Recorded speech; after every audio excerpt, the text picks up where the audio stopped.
Now the next thing I can do is, if you look through this intake port, is that you can see the edge of the piston, I believe right here, and there's another edge right over here.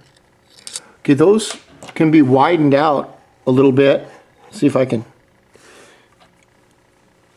get this. You can see the edges right there.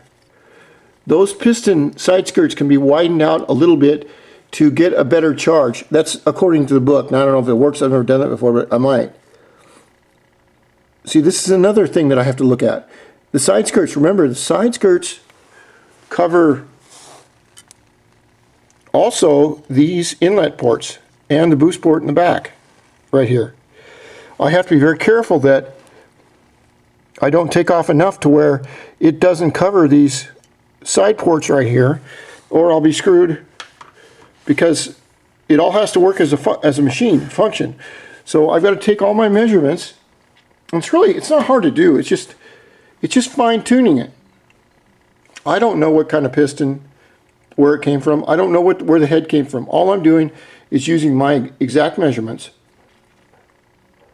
to make sure that it's by the book, so that I can get optimal performance. And I'm just learning. I just love to play with them, but that's what I'm doing right now. So I know this has got to come up.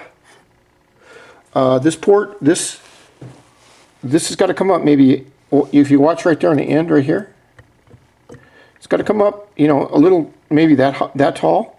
I don't know how much this copper is going to compress. See, that's another thing too. I have to worry about compression on the base gaskets. Also, when it's torqued, I have to worry about compression on the copper sleeve. Also, I have to worry about heat. Remember, we have an aluminum head right here. Aluminum expands and contracts at a different level than copper or cast iron or forged pistons. So I mean, it's not a hard thing to think about, but it's just the more I learn about the motors, the more I just like to work with them. Let's see if we can get this down a little bit. You can see, and you can see where the rings go right here. The two rings. Now the end gaps have got to be checked. That's where I take the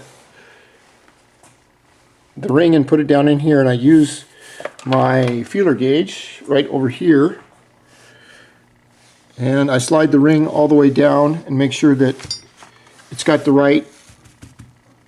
This thing is 0.025 millimeters. Of course, this feeler gauge is a real old one, and it's all in American inches. Kind of rare. Maybe I can sell it on eBay, because we don't do anything in inches anymore, hardly.